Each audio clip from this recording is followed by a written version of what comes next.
And welcome back to the Ales and Fails Twitch stream. I am your host today, Alewolf. I'm starting off by saying apologies for missing the last few weeks of streams. Life's been a bit hectic here at the Ale Den. And to be perfectly honest with you, it was going to affect today as well, but I thought, you know what? Let chaos do its thing. I'm still going to try to press on. But enough of that nonsense. Let's go ahead and talk about what we are drinking today and the reason why most of you are here today. So today we've got something that I don't believe I've actually shown on stream before. This is a Delirium Red. It's a Belgian beer from the Delirium brewery over in Belgium. The one time that I went to Belgium, they have a nice little tap room, and it's got quite a few corners over there.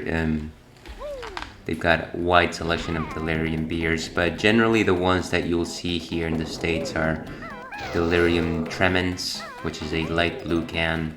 You've got Delirium Nocturnum, which is a dark blue can, and then the Delirium Red, which is of course a red can. And so it's a self-described Belgian ale with cherry and elderberry. Belgian ales generally tend to have lots of spice flavor to them. And I happen to like Delirium Red. It's not, in terms of where it ranks with the other Deliriums that I've had, it's certainly number 3. I do prefer both Tremens and Nocturnum, but I do like to switch it up every once in a while. And again, the color on this can is just lovely. It's a crimson red, and as viewers of the show will know, I do love my can coloring. Let me go ahead and just read an excerpt from the Untapped website. So, Delirium Red. Color and sight. Deep, dark red color with a light pink, compact and lacing head. Scent, soft fruity aroma with hints of almond and mildly sour cherries. Flavor, sweet and fruity with a nice balance between sweet and sour. An excellent dessert beer.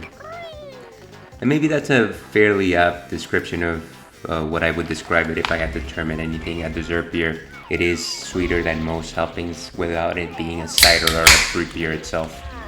I'm going to go ahead and pour it. And what we've got today is my massive stein, the one depicting Brachydios, which you can't see because it's not full. Let's see if we can change that.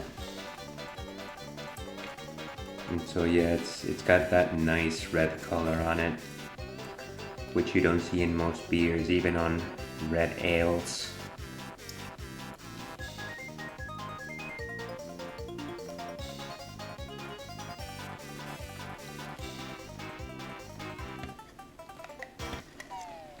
Here's hoping that that speaker caught most of that.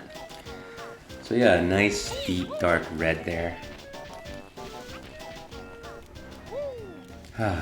Very fruity bouquet. Fang and ale kin.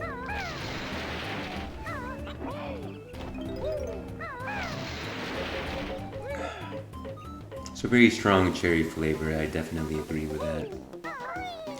Again, it's got that bubbly, spicy head that you expect from Belgian ales. Certainly refreshing. I wouldn't call it something as refreshing as a saison necessarily. I wouldn't drink it to quench my thirst. But it does seem like something nice to finish off a meal. Maybe a light meal. What am I thinking about here? I'm no beer pairer. Have it as dessert. Delirium Red, you have my full recommendations.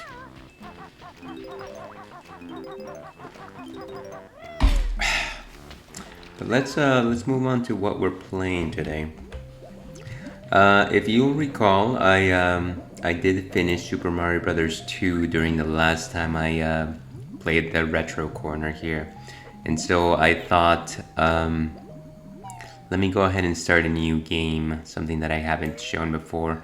I've been itching to try Banjo-Kazooie since it came out on the Switch retro, Switch Classics. And I think this gives me the perfect chance to do so, so I'm gonna go ahead and start this game. I actually haven't played this game since the N64 days, so it's been well over a decade, maybe even more than that. But I have 100% completed it in the past with the help of a guide. We'll see how far I get without one. Maybe some folks in the chat can help me get all those jiggies. I do aim to get 100% here. We'll see how far we go. So my brief history with the Banjo-Kazooie series, I 100%ed Banjo-Kazooie multiple times. I started on Banjo-Tooie. It seemed so much bigger and I never finished it for one reason or another. Mayhaps a difficult time in my life. Not that it's in the same franchise, but certainly the same lineage. I did play and beat to completion Donkey Kong 64, which was also made by Rare. So if they ever do release Banjo-Tooie on the Switch Classics store application, what have you, I do intend on finishing it as well. One more chance at life.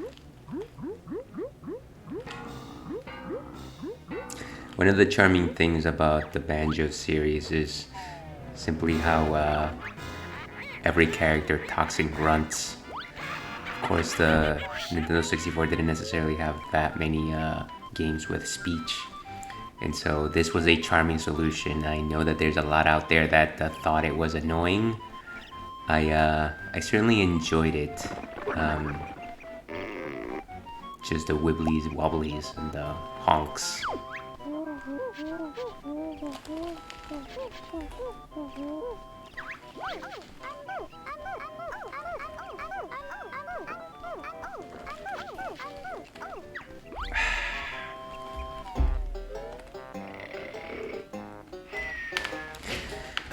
Classic shonen hero is always asleep right before their adventure starts.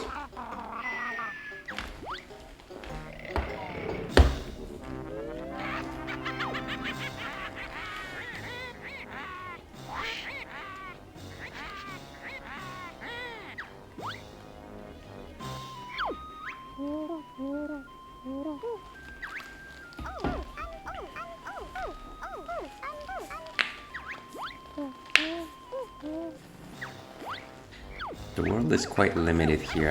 I can't imagine that they can miss something like that from their little nook of the world.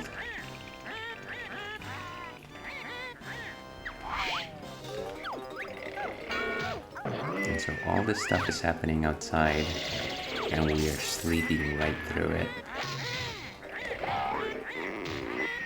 I believe the picture they have there showing behind Kazooie is actually an image of the old Banjo-Kazooie game prototype while it was still being developed in the Super Nintendo. I believe that's a piece of trivia that I walked away with once.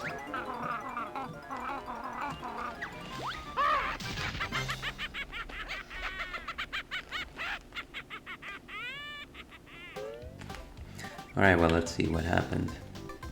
And let's actually go back in to see if we can actually get anything here. So right now we actually have very limited controls. You only learn your moves as you talk with bottles.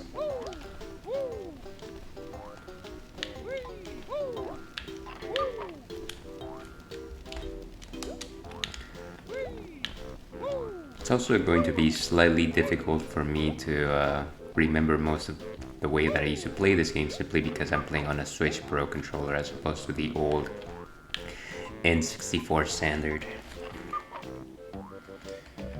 Bit of housekeeping here. Okay.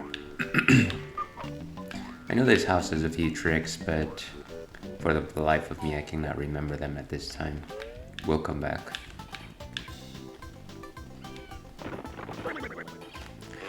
Ooh. Oh my god, that shook my entire head. Stupid.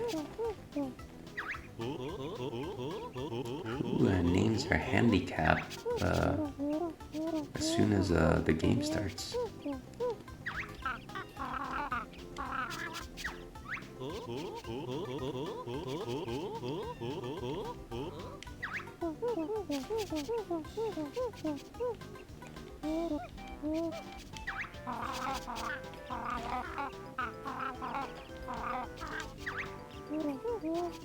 She flew up to her mountain lair, which, where else would you expect her to go? Again, Gruntilda's lair is so prominent in this small map, and so I wonder, was this a bomb waiting to explode this entire time?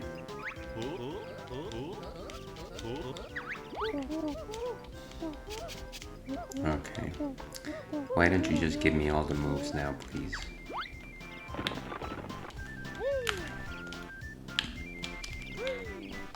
Are you gonna give me a move here?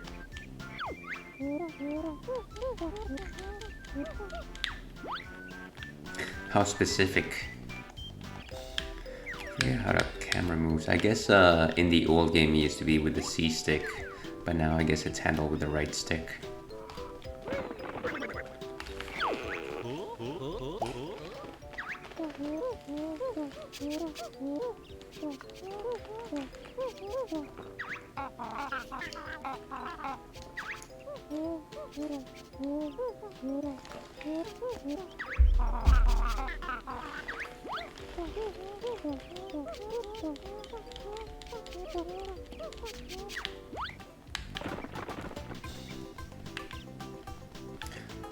Okay, so R keeps the camera behind you, which nice. And of course the C stick, or right stick in this particular situation, moves it. Great. So I think my lefts and rights are reversed.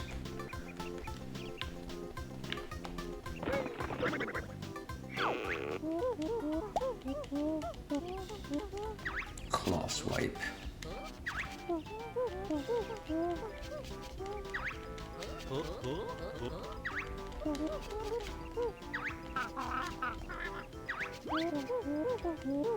I believe this basic attack move was replaced in Banjo-Kazooie by something else. I don't think you can actually do the bear punch. And it's also got quite a small reach, so it's actually not great to keep. I'm glad that they replaced it. It's just not very precise.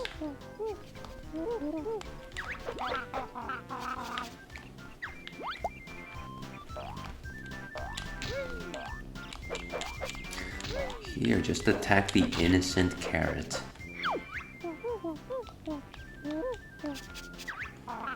Okay, and so I think I remember that this is mostly my initial approach to most enemies, is just the roll forward. You practice on things like a bowling ball. There you go.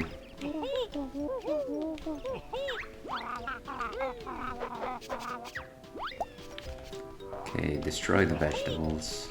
They're not good for you.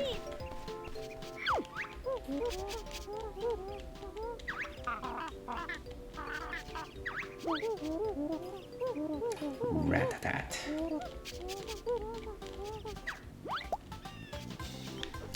Just smash that collywobble. If I could just jump higher though. I feel like my jump is stunted. And I wonder if it's supposed to give me like a bigger jump at some point.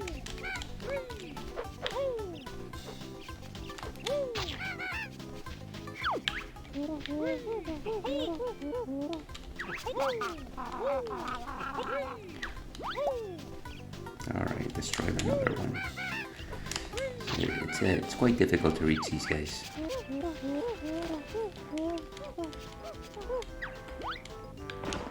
See you around. We got our first honeycomb piece.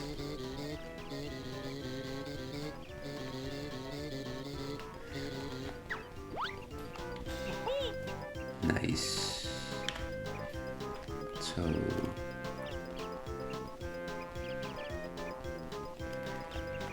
trying to leave no stone unturned here.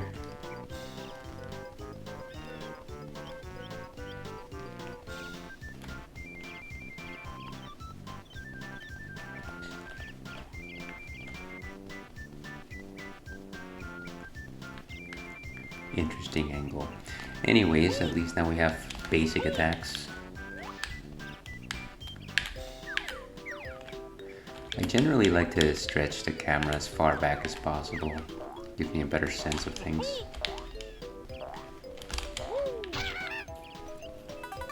Okay, now we got another introduction.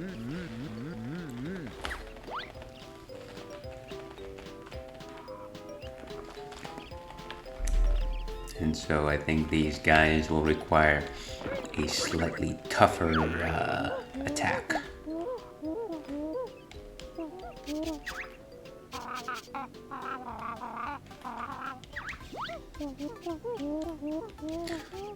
Okay, so what was Z? I think it's the ZL. There you go.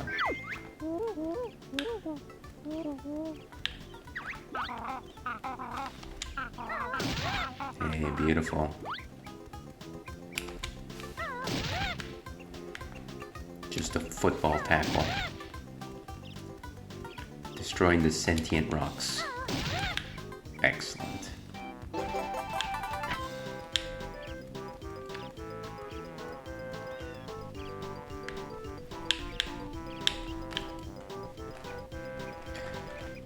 And can we climb yet? Maybe not. Or maybe I don't remember how to climb.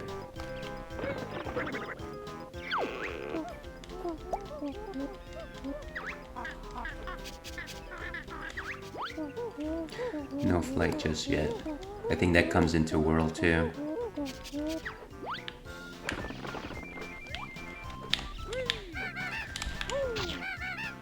Excellent. If only the camera wasn't so close. I see one of those honeycomb pieces down there, but I think first I gotta learn how to swim.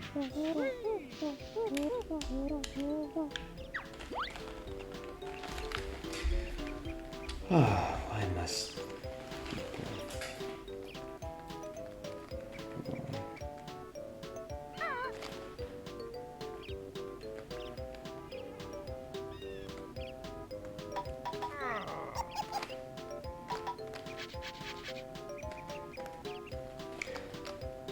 Just a second, folks.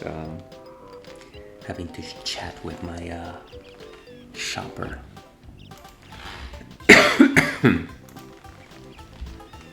Okay, so we've got the climb. The climb, isn't that a song?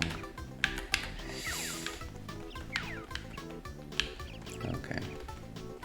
So, and I think this is the mole hill we just spoke about. Yes, it is. Let's try it on this tree. I think one of these has a life. Or maybe not, maybe I'm wrong. Am I wrong?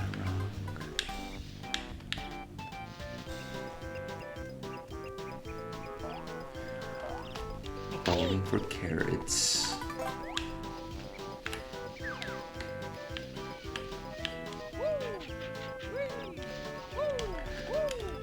Okay, this is not gonna work until I got my higher jump.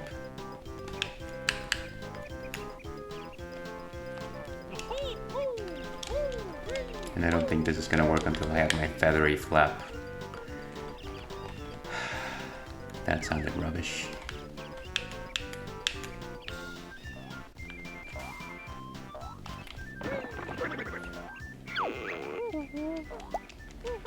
Sure, why not?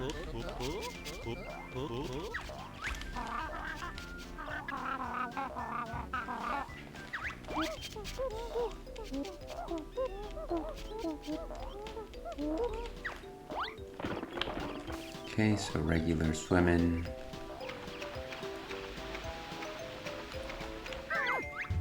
And of course underwater swimming is the flutter kick. And then the B is the breaststroke.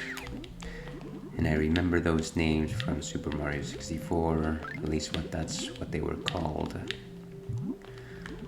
And so the A gives you a little more precision, but it's incredibly slow.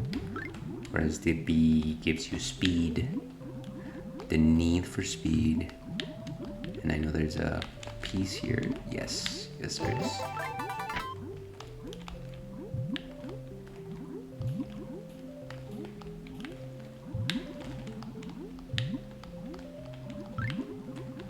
And of course your air is depleting. Okay, so this is the molehill we just spoke about. Yep.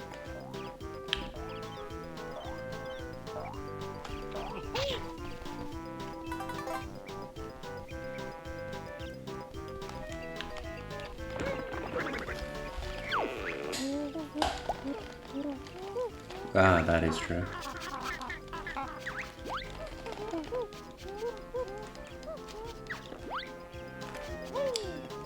There you go. A regular jump.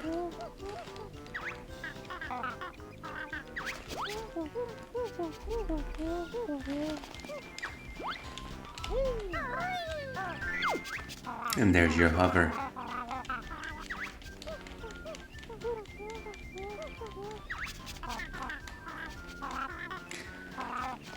Ah, the back and forth here. Flap flip. Try a somersault.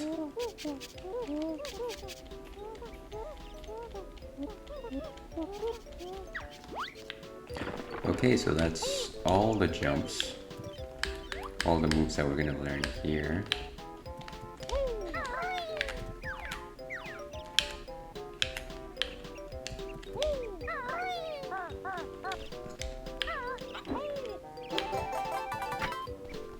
Nice.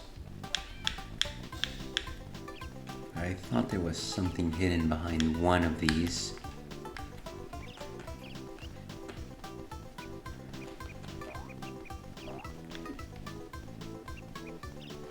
But my mind might be cashing checks. My mind might be writing checks my fingers can't cash. Okay, so now we're back to the beginning with all these wonderful moves. I'm gonna see if I missed anything.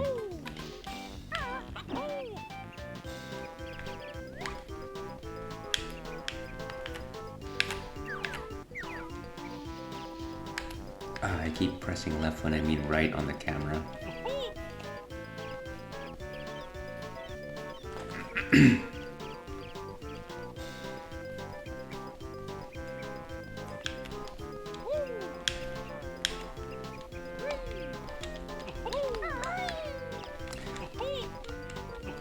I'm clearly trying to draw on my muscle memory to remember what was the fastest way to navigate through this game in terms of motion.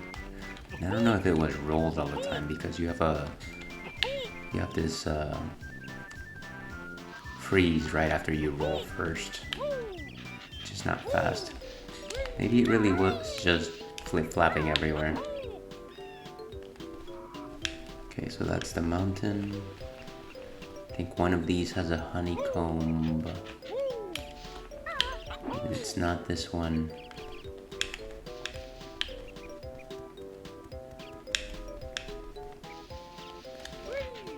Maybe, yeah, there we go. Okay, and so we need one more honeycomb. Maybe it's over here, although this might simply have one life. Memory serves me. Okay, no. Beautiful. So one extra hit. And there's definitely one life here. Muscly Banjo. Anything under here? N64 underwater areas, just because of the low poly graphics and the fact that you had to map textures on these, always made it seem that there was some sort of hidden secret or treasure. And sometimes there was, most of the times there wasn't. Super Mario 64 moat, am I right?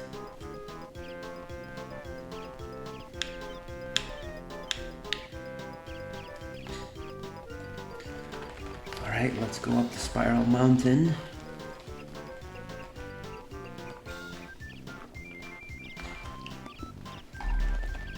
What wholesome music. But here the music shifts.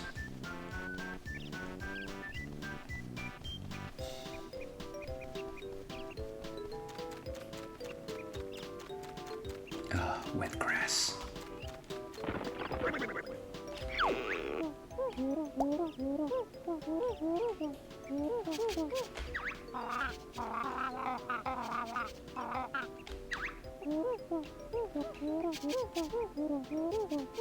I didn't even realize that the bridge was out.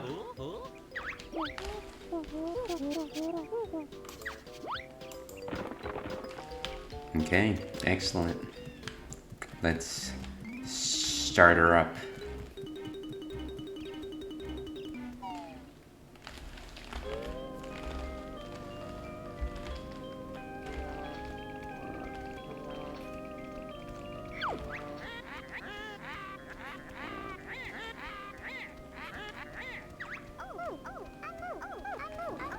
And so we're trying to perform the body swap. The Captain Ginyu body swap, of course. And so you learn that pushing this button takes most of your adventure. They actually never get to it if you play your cards right.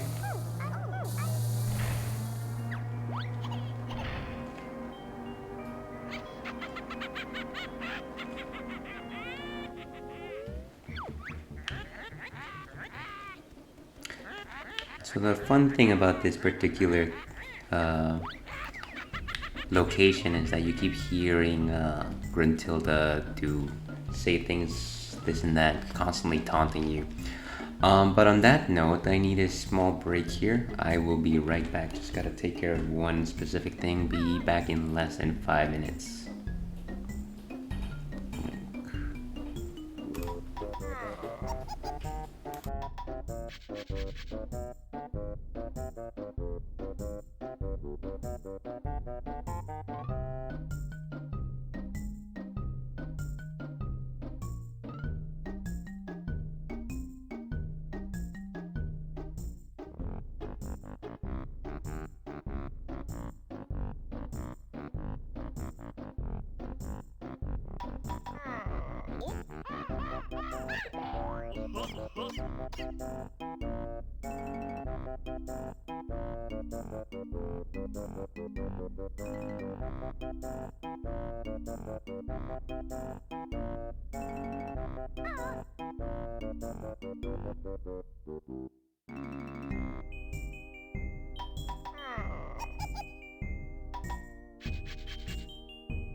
And we are back. Sorry for the wait. Back on Banjo-Kazooie. Still drinking our Delirium Red over here. Cherry flavored, delicious. Certainly recommend. Bang an ale. Let's go back to our quest. We just entered Gruntilda's lair for the first time. And these camera controls are gonna kill me. I gotta say, I wish they would just keep it far away. If I use it, well, I guess the control stick doesn't actually work that way. I might try to find a way to remap my controls. Ah, the first Jiggy.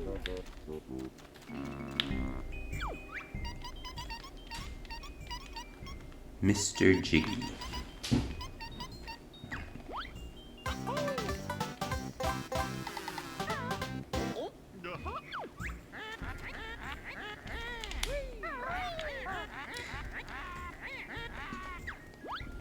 If I go home, she will set her free. Very believable. So the fun thing I think about Gruntilda's lair is just the fact that it's got several entrances, and depending on the skills that you have found and equipped, you can actually keep moving forward and the progression keeps going. It's almost like a Metroidvania, really.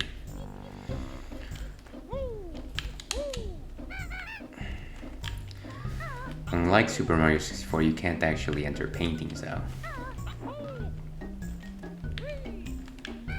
So let's find another entrance. And the first level, I believe, is Mumbo's Mountain.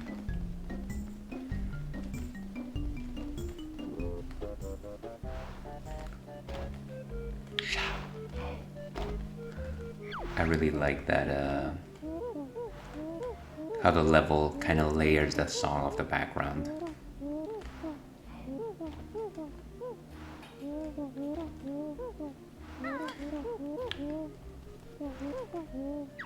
So in order to open the door, you have to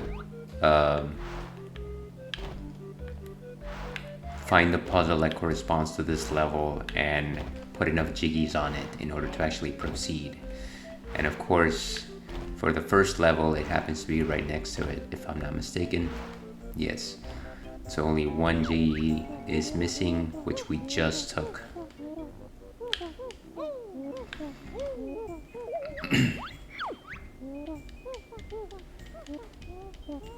Yes, we know how puzzles work. Goggle boy.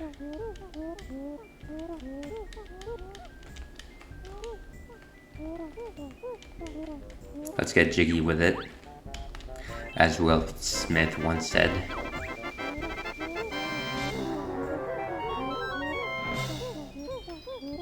Mumbo's Mountain. It was very easy. Alright.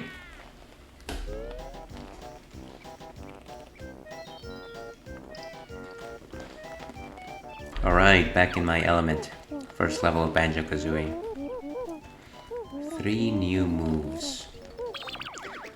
Now this...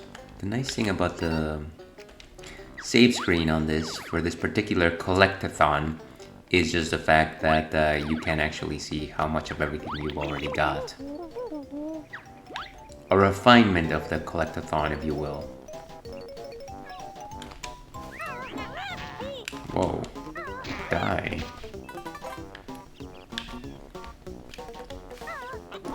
Jinjo power.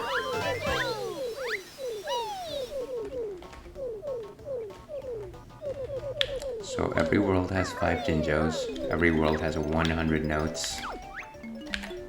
I don't want to do that. Please stop going into first person. These camera controls are gonna kill me. Oh, and a Mumbo token.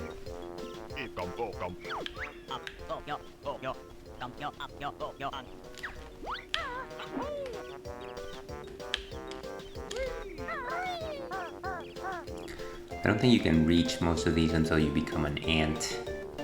Spoilers, you become an ant. And I'm getting dizzy here by just... Again, the camera controls are not great.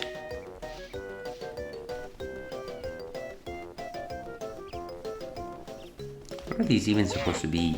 Like diseased cavemen or just goblins of some sort?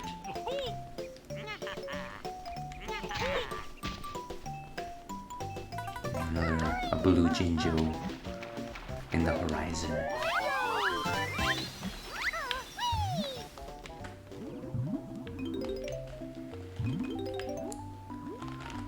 Hunting for every note. But did anyone play Banjo-Kazooie back in the day? Did you actually 100% it? Let me know in the chat. I'd love to hear about your plight.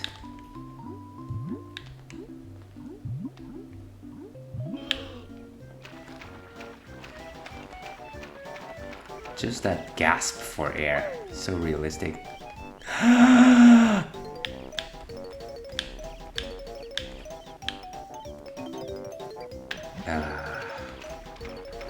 This is gonna be one of those games, isn't it?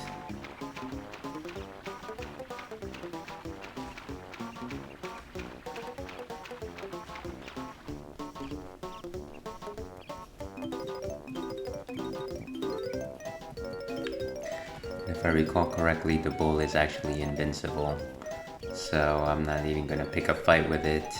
I think I might be able to stun it, but that's about it.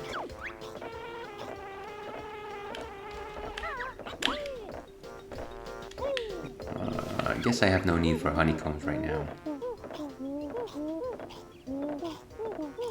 How to get up steep slopes. And there's a monkey boss there, I believe.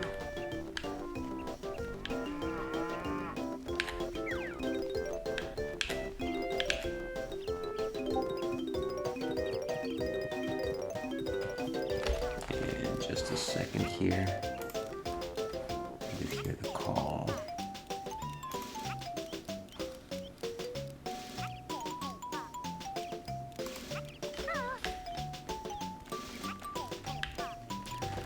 We got giant ants here.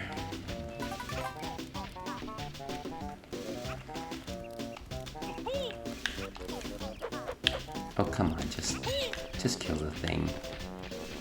It's got such a soft exoskeleton. And I think if you go in here, really the only way to climb up is if you have the ant morph. Go away. I have no need for this prejudice. Can you actually climb up the vines? No. I think the only reason you come in here as a bear is to get the Mumbo token. Even though I think there might have been another one elsewhere. Let's see if I go up here.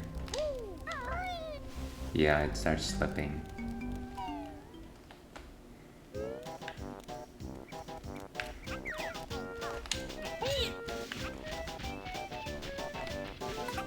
Blind kill.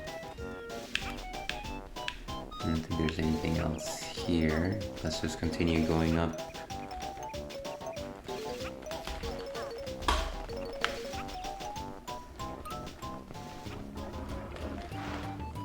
I think we get a new skill here, maybe one or two.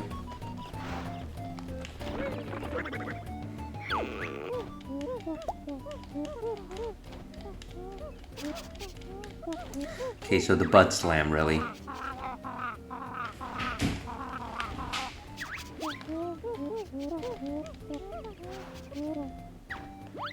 Ah, Goggle Boy has a bit of a bite to him as well.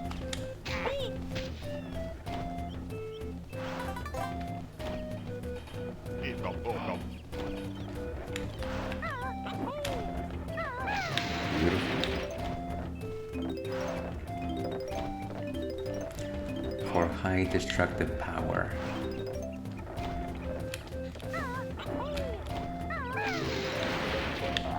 And we've got eggs. Hopefully we learn soon. They are a good part of your arsenal. Up your arsenal.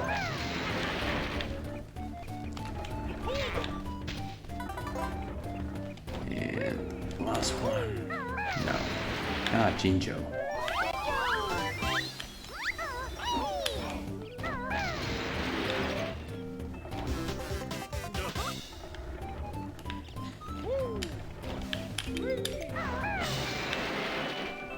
Very nice. 10 jiggies per world.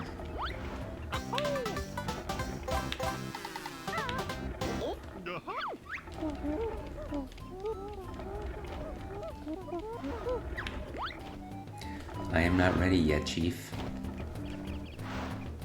Is there anything behind here? Maybe not. So we'll go into Mumbo's cave whenever we are ready to do our transformation.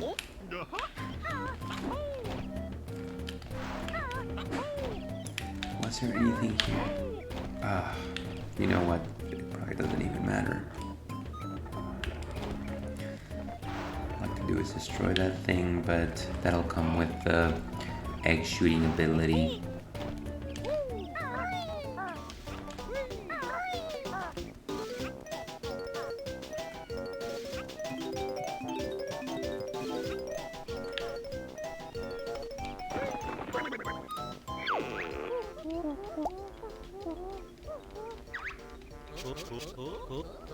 The Talon Trot.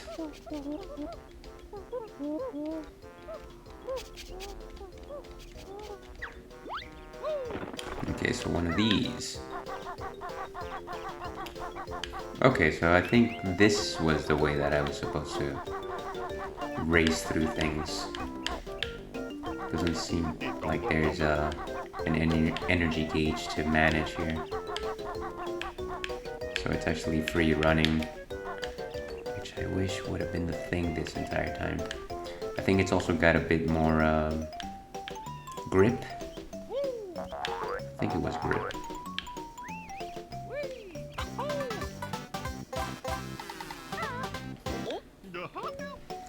3 out of 7. So we can't actually go like that. But if we do one of these, then yes.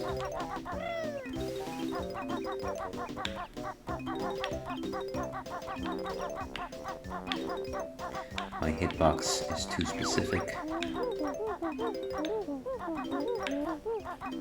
Break the first no door.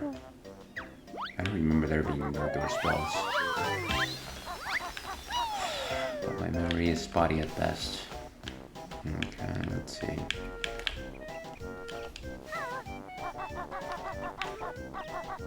So I believe I can, if I could just see. There we go.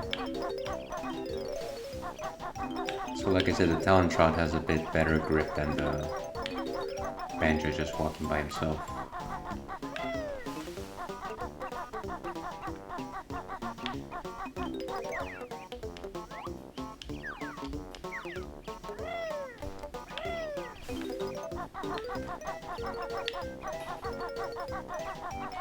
Okay. This is the 5th? Yes. Jiggy the 5th. Which nets us one more piece.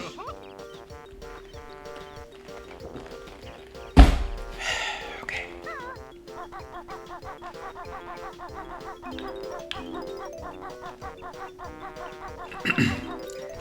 This precision.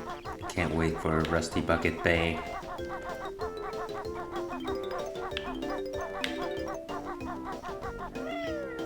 As much as I dread that level, probably one of my favorite levels. In a very masochistic kind of way. What was your favorite Banjo-Kazooie level? Let me know and we can argue. Oh.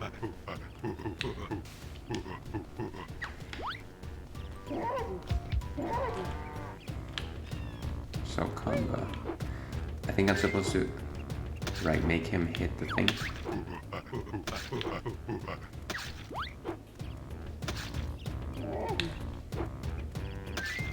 Nice.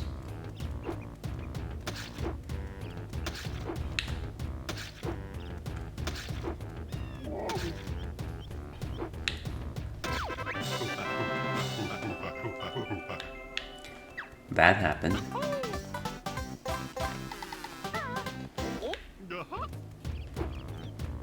Jiggies in this level are actually quite...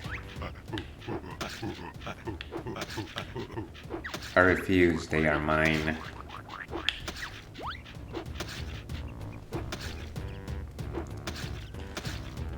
I need to avoid scurvy.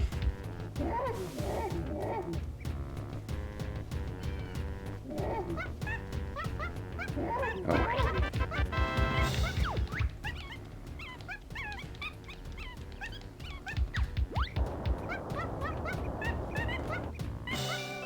Hey. Just getting jiggies left and right here.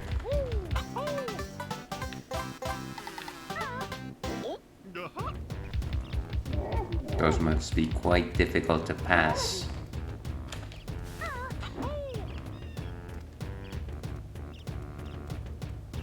If only I had chosen Luigi. Alright.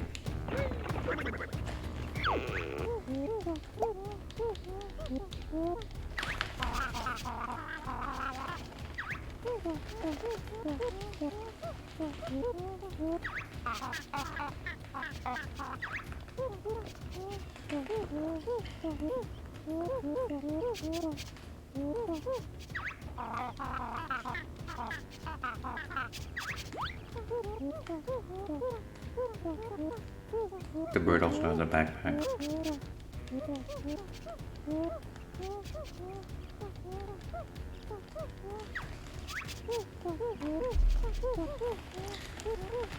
Great, so we're done with the lessons for this level.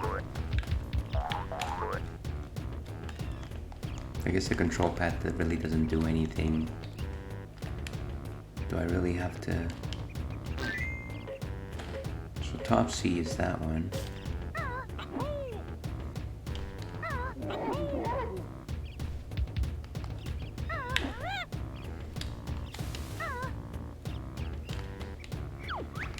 Yes, yes, yes, we know, we know.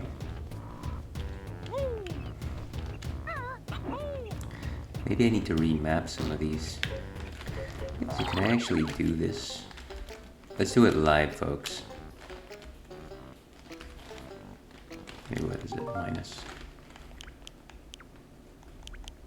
Go to user guide. Okay, so that's down.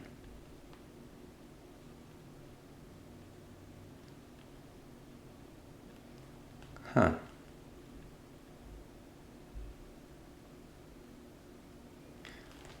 So the right stick is mapped to that. This is this.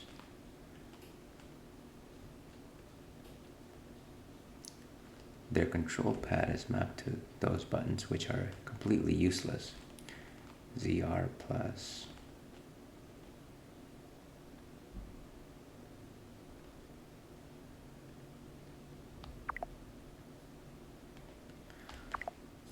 That's not very handy, to be perfectly honest with you.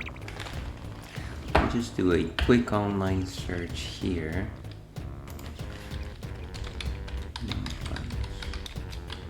Switch.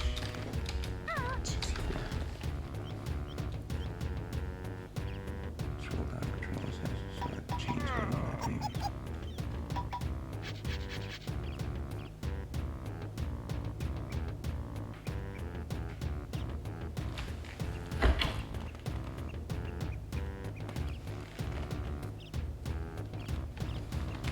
So we can actually do this.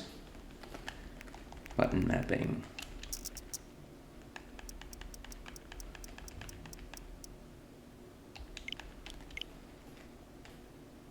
Pro controller, yes, let's change that.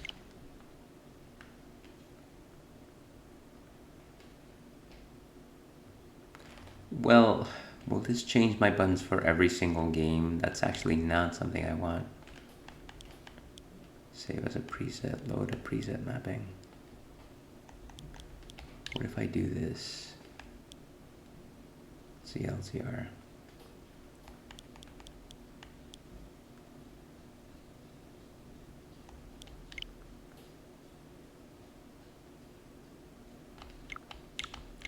You know what? This might take a little more studying than I anticipated. Well, we'll deal with it for right now. What am I looking at here? Okay, so that's our Z. So we fart, and then we shoot. And unfortunately, it's with the right control stick, which is not great. Let me get our screens correct. Okay. So the objective of the game here is to destroy the conga person here. Why did my phone just do that? Okay.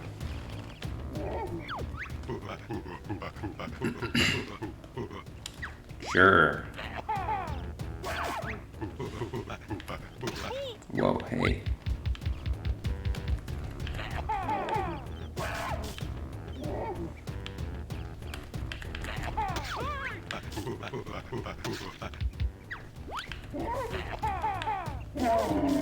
And now it's dead. Dead from egg overdose.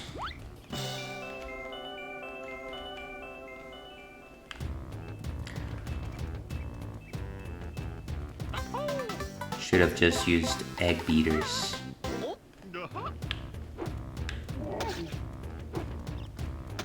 I don't think there's anything else up here. Let me just double check.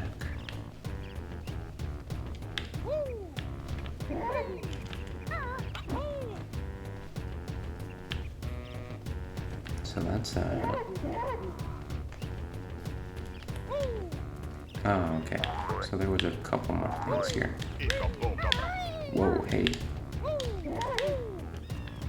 And there's a control switch which will activate something in her lair, I believe. Hey, the jiggy. And I think we have to leave as the end in order to actually get that particular piece.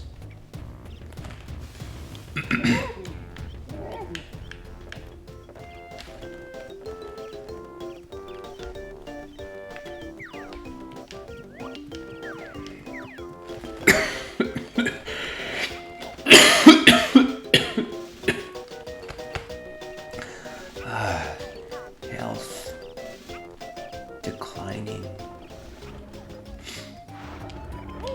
And so this one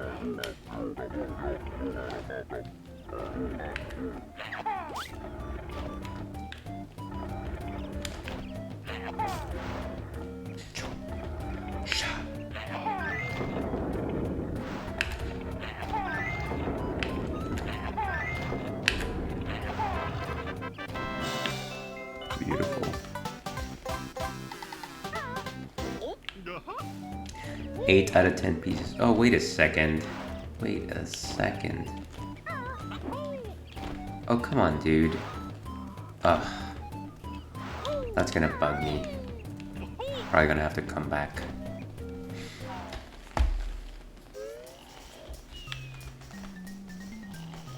So this is our first meeting with Mumbo the Shaman.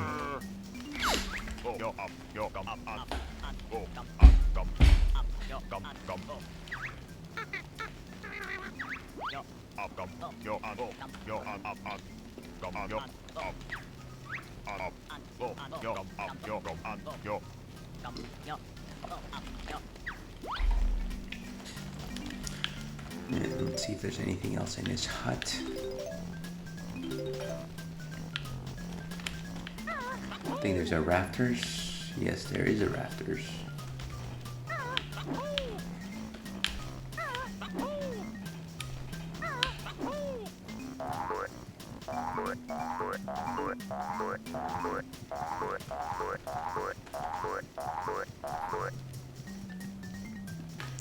Excellent.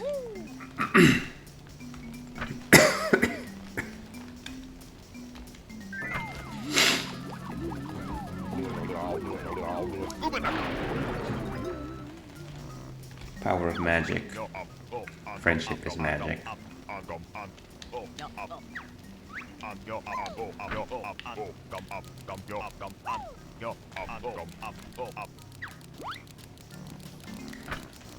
Definitely love the clickety clack of the steps for the termite and whatever this thing is.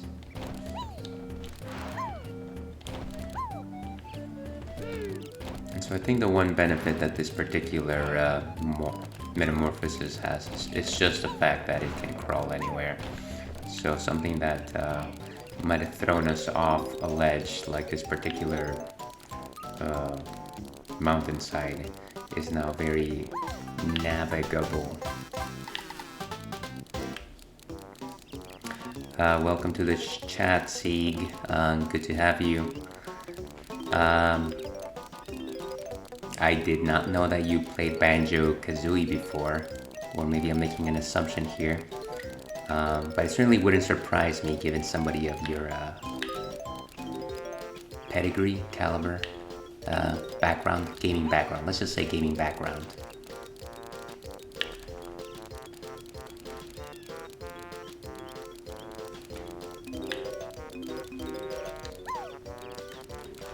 Right, how many more until we got the 100 notes here? Did we miss any?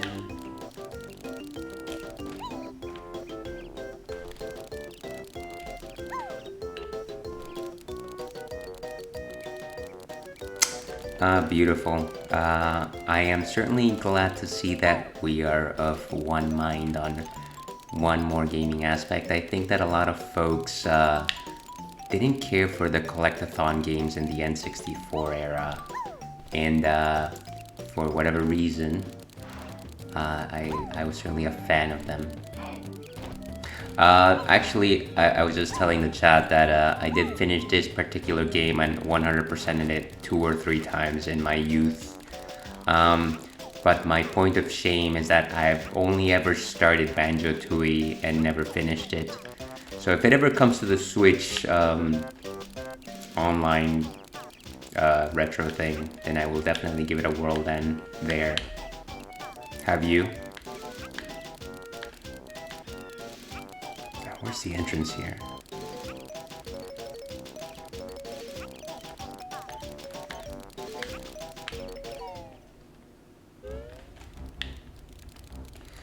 Okay, so with the termite power, we can actually scale up the wall here.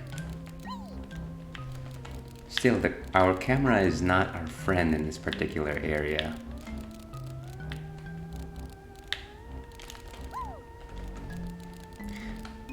So you can't have a conversation about Banjo-Kazooie or Banjo-Tooie without naming the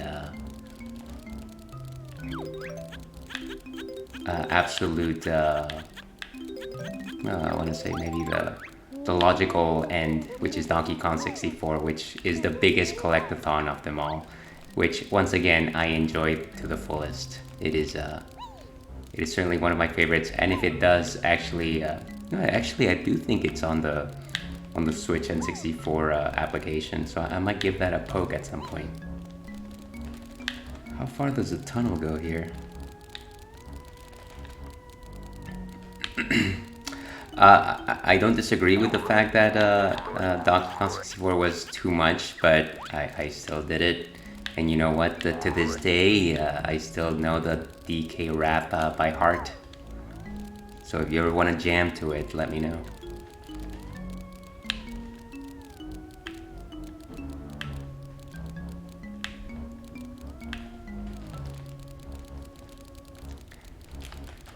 That's interesting.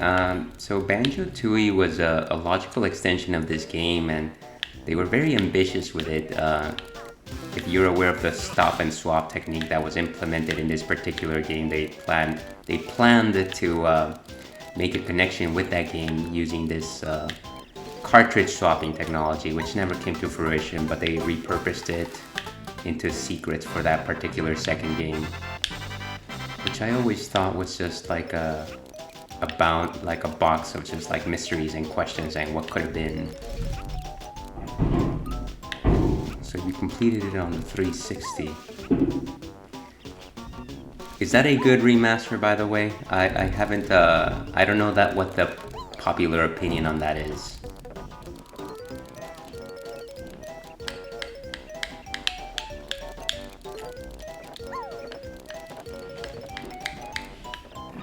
Let's go ahead and out myself. I've never actually owned a single Microsoft platform, so I haven't played a single thing on it or any of its derivatives. I did always want to play Ninja Gaiden, the Xbox game though. I heard they're incredibly difficult though.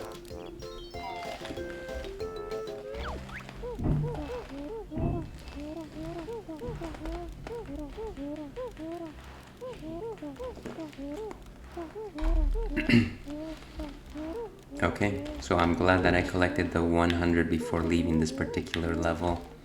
I didn't realize that you couldn't keep the ones that you actually gathered. Okay, excellent.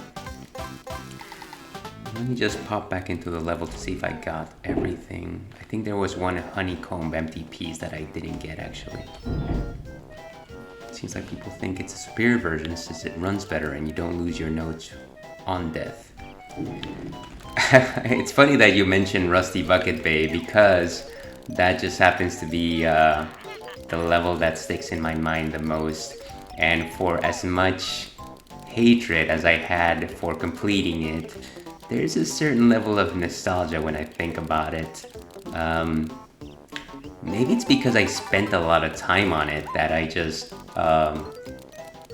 whenever I think of Banjo-Kazooie, that's probably one of the first levels that pops to my mind. Just the Rusty Bucket Bay and the music on it. Okay, I think we need to transform back in order to get that last piece. The second one probably being Clanker's Cavern, another water level. But that one would just kind of I think it just calls to mind because of how freaky it was. You go inside this gigantic mechanic biological fish, which is unusual. And again, the whole idea of like poison water and time limits and just... Yeah, a lot of stress, but maybe good stress, if that makes any sense.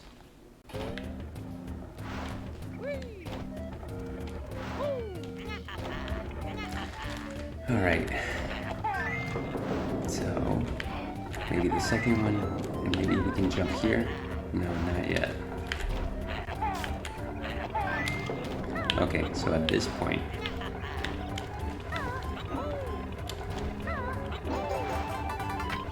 Okay, so now do we have everything?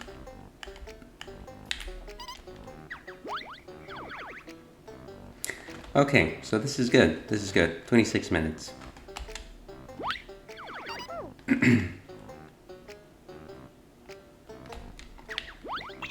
I see what you did there. Rare replay. Please don't tell me you like that banjo nuts and bolts though. I don't even know if that made it to the replay, but I haven't heard many great things about that one, and I don't know that I ever want to try it.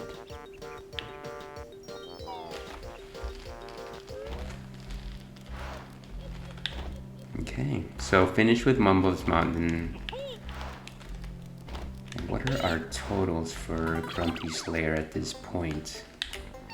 Again, it's all about the totals here. Okay, so 2 jiggy pieces out of 10. Let's move on. Now that we're talking about levels, the second level also just sticks into my mind simply because it was heavily featured in the video cassette that they sent kids back in the day to advertise Banjo-Kazooie. The beach level. It was just something good to showcase because it was so welcoming and so kind of had a charismatic look to it. It's also the place that has the sandcastle, which is where you enter all the cheat codes, so it was also just a level filled with a mystery.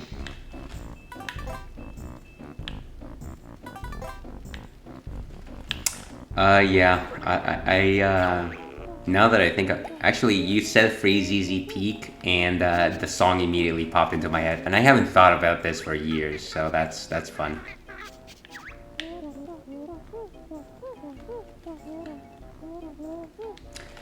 I specifically remember in that level all the dive bombing that you had to do against the snowmen, which was fun. That's actually one of the funner game mechanics of this particular game. Once you get the flight ability and once you get dive bombing, every chance that you actually get to do it, it's quite memorable. It's like you're in a real dogfight, bear fight, dogfight. And I know that the last battle actually has a big section where you're just dive bombing against Gruntilda, which is also just ridiculously fun.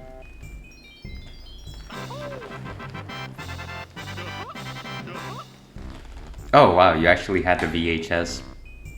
That's fun. Yeah, I think I had the Banjo-Kazooie VHS tape, and then I had one other one that just escapes my mind at this point. I think it was like actually now I remember, it was the Mortal Kombat Anthologies VHS tape. I don't know why they sent me that one. I don't think that was a Nintendo thing, but I think I used to watch. Oh, and then I also had the one for Star Fox 64, which was classic comedy.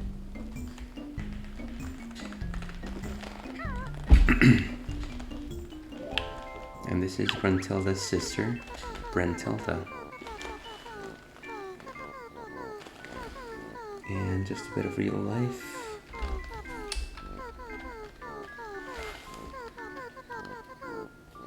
Okay. So that's the doorbell.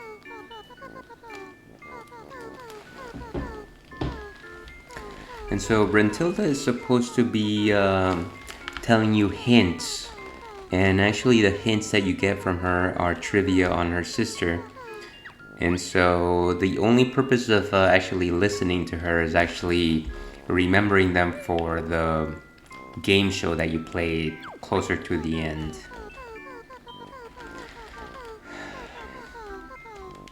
Salted Slug. Alright, I'm gonna be looking towards you, chat, in order to help me with remembering these trivia facts. And I believe she tells you 3 specific facts about her. Rancid milk. And what else? Wait, I missed that one.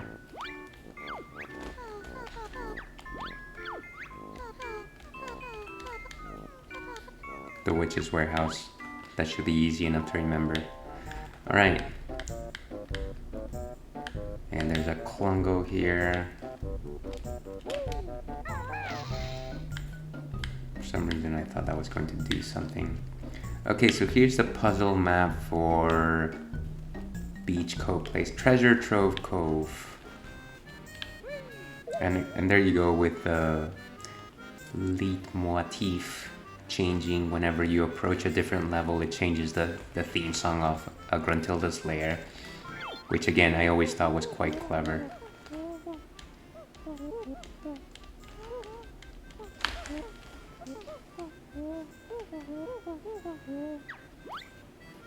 That's not what I wanted. Why must technology pain me every time I need it? Okay.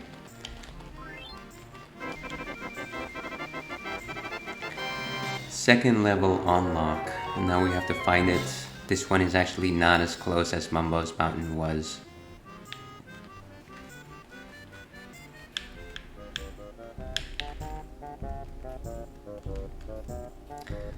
And so I think this is one of the jumpy talon pads.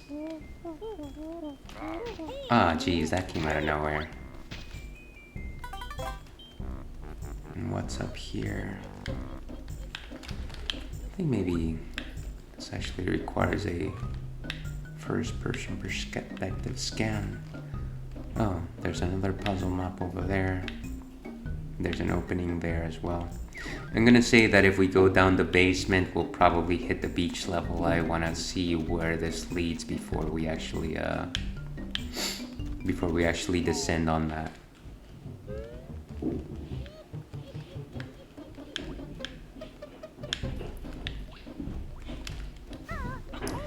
So I believe this is where we're getting closer to Clanker's Cavern. We see more rusty pipes and things of that sort. Ha! Not enough. But after that second level, we probably will. Oh, come on. I am butt here. What is this?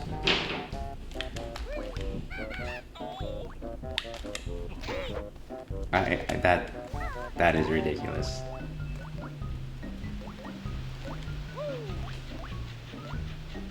Somebody please take away my gaming license.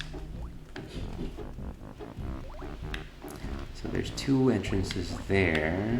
And I think at the bottom of this is actually the beach level. We might do a bit more exploring before we go there. And then there's an underwater cove here. And see, this is one of the things that I really enjoyed about Banjo-Kazooie. There's no...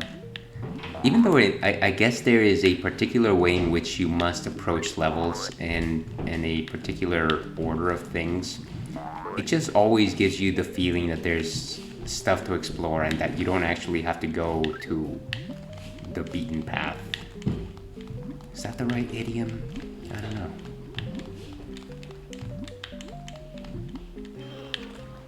Okay, I think so. This is the puzzle for Click Clock Wood.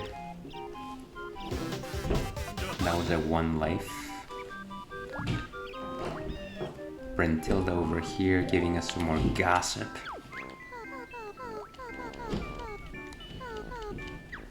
Hog breath, predating Harry Potter.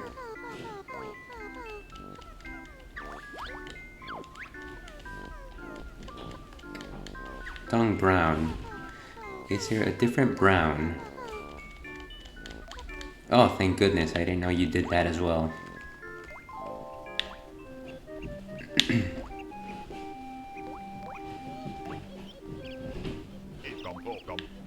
A Mumbo token.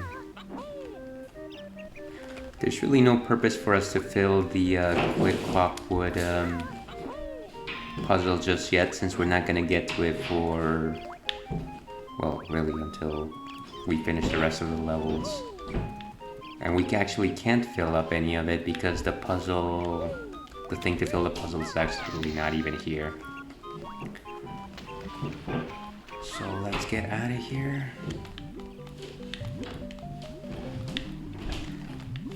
Gives me a bit of the Viridian City Gym vibes, where you actually see it from the start, but you can't actually enter it. If any Pokemon Red and Blue fans out there know the reference.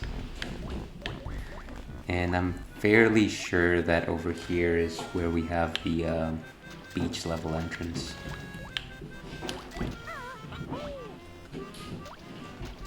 Also kind of a sailory type of theme. Treasure Trove Cove. There's a cannon here, and I think once we press the switch inside the level, a Jiggy will fire from that particular cannon. Oh, come on. Just... this punch is killing me.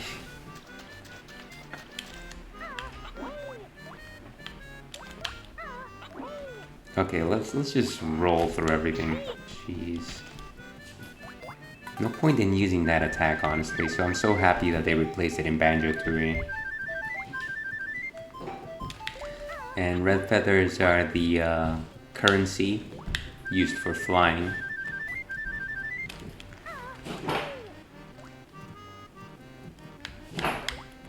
Always try to keep a stock of 100 feathers on me for any flying sections. Oh, so maybe that's a cannon that actually fires a piece.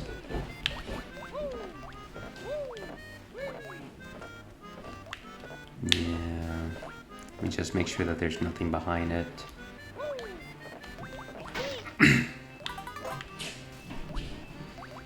And behind the treasure cove is...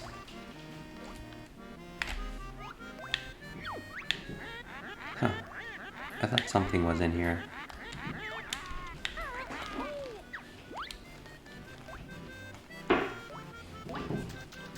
Maybe just hopeful memories. So like I was saying, I'm going to explore the rest of the map before going here. At least I know where this is.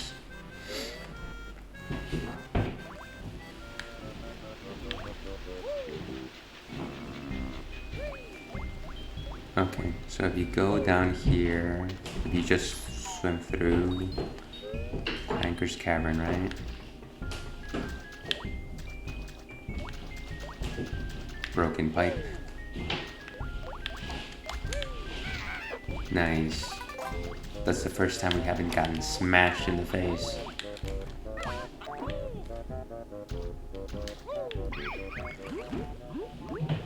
Oh, and this was another one of the nice features of Banjo-Kazooie. You have warp cauldrons. Oh, and a gold feather. These give you invincibility, if I recall correctly. Invulnerability. So think Starman. Think Starman.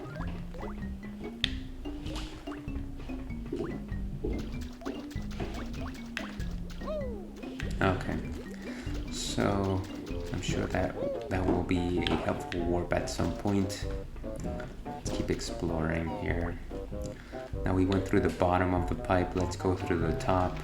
And I think this will actually lead us to Clanker's Cavern entrance.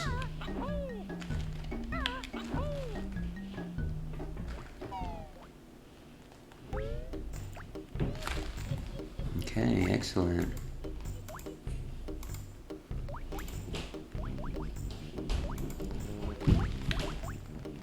So a little more mechanized.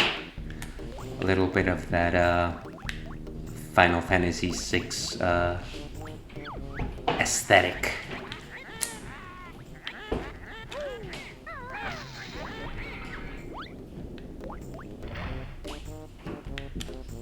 A city in decline.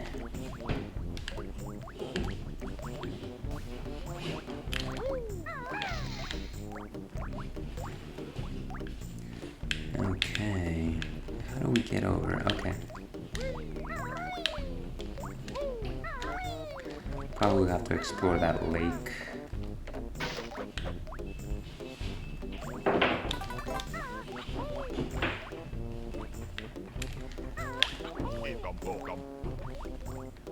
So we actually get to keep the Mumbo tokens that we receive within a level, I guess. Because I had way more at during Mumbo's mountain section.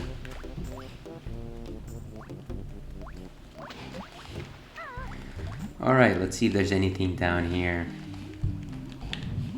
And so as I suggested before, one of the things that I always thought was maybe it was just the low graphic resolution and the fact that you're constantly just mapping textures on the on these polygons for the N64, but underwater sections always seemed like they had secrets because of that lack of visibility. And so, yeah, definitely an eyesore, but it always made it seem as if there was something more than I could see. And so that grate is closed.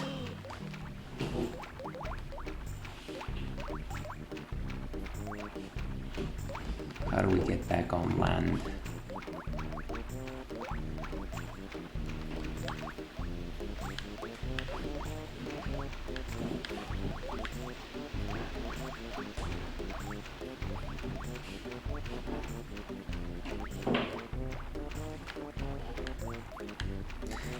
Nah, it wasn't a soft lock on the game. That would have been amusing though.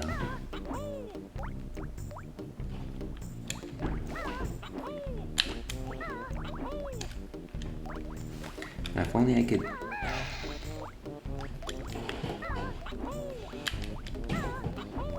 do my jump here and at the same time do my flippity flap. Brintilda, what's up?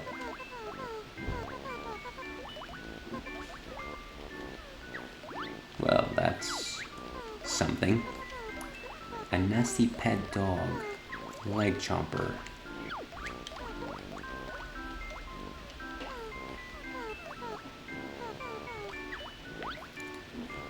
This is not great dirt, I have to tell you. Okay, and last pipe.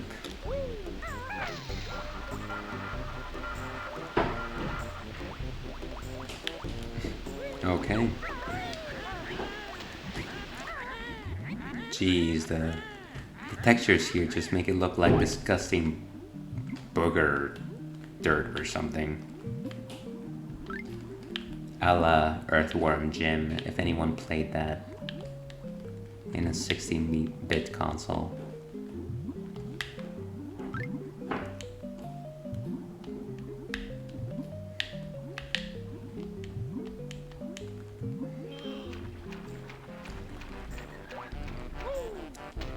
Let the eggs guide you.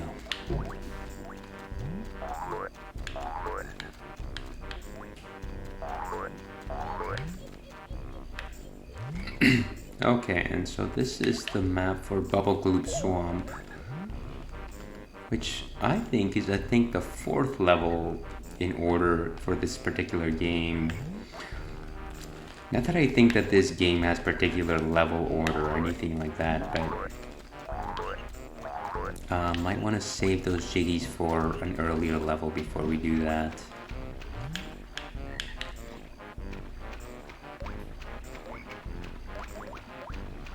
And so the theme of this particular level is the crickets and the flies and the frogs.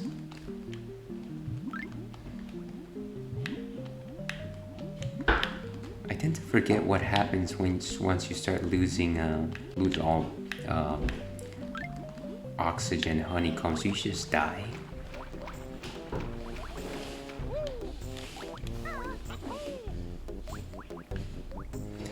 Alright, so we'll come back here at some other point later.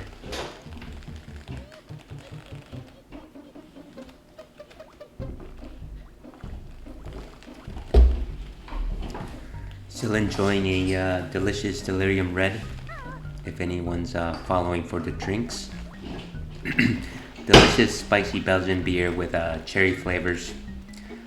A fun dessert beer.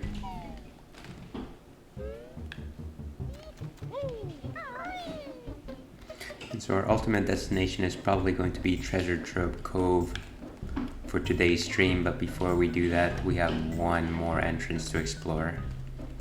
And that's down here. Oh, another warp cauldron.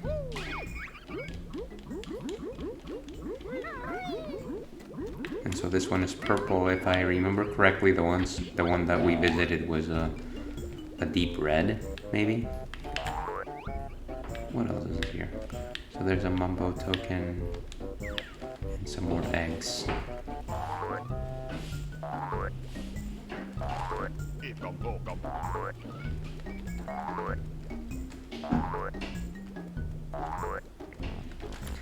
Alright. Onto Treasure Trove Cove. Let's get a few jiggies before we sign out.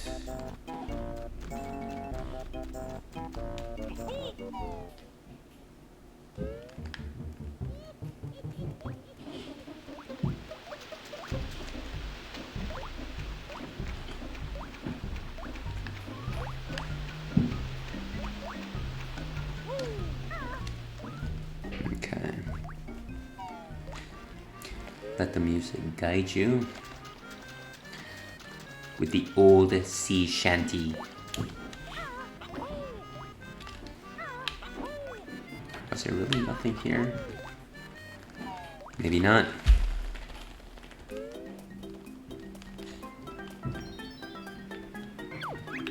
And so, again, a very summery level. Heavily featured in that Banjo-Kazooie VHS tape, if I recall correctly. I definitely remember the strong yellows. And the crabs require 2 hits, which is new. And again, this is actually the level in which we are introduced to flight for the first time, so lots of red feathers everywhere. Oh, and the other thing that I think maybe put a lot of tension on kids back in the day was just the fact that if you swim out, you'll actually be met by chompers. Snacker. There we go. That is freaky. As soon as you step into the water, he's just waiting for you. And I think you can actually kill it if you do one of these. Well, you gotta have the right height to actually aim for it. I don't know, like, killing it does anything because it'll eventually come back to you. Oh, but there's a blue Jinjo right there. Oh my god. That's not what I want. Okay. We're gonna have to just brute force this one.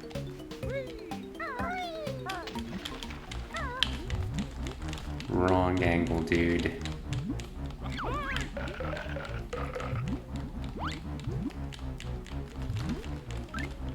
Come on, just... that's a pain.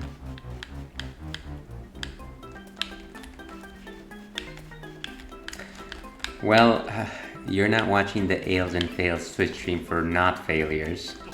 So there you go.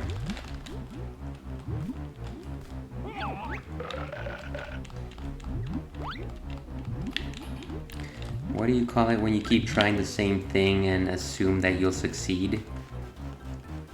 Ails and Fails. I think I'm gonna need to get some more energy and come back to this. And camera's not your friend here.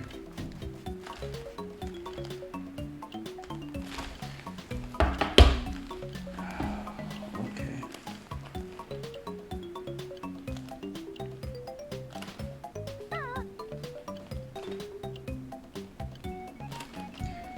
And just a bit of real life for just a second, folks.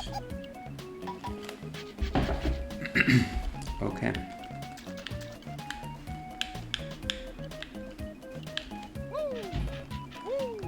I think most of these trees just have feathers on them.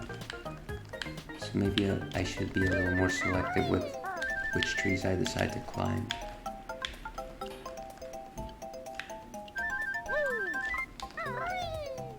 At some point I'll be entering that sand castle.